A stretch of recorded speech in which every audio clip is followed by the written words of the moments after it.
வணக்கம் குருவே சரணம். நல்ல லைஃப் மோட்டிவேஷன் நல்லா இருக்கும் கேளுங்க.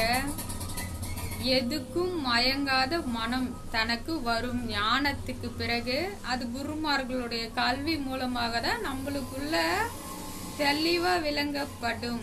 எப்படி வரும்னா, ஒரு தெராசு தட்டு இருக்குங்க.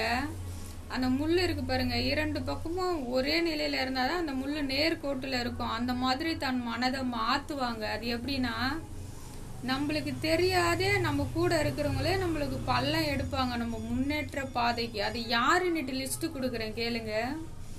தன்னை எப்ப பாரு புகழ்ந்து பேசுறவங்க கிட்ட கண்டிப்பா நீங்க நெருங்காதீங்க, விலகியே இருங்க. ஏன்னா அவங்க புகழ்ந்து பேசும்பொழுது தன்னுள்ள ஆணவம் அகங்காரம் மேலோங்கி நிற்கும். தன்னை இகழ்ந்து பேசுறவங்க கிட்டயும் இருக்காதீங்க, ரொம்ப தாழ்வு மனப்பான்மை வரும். இரண்டுக்கும் சமான நிலையில் இருங்கள், வாழ்க்கை தெளிவாக மாறும்.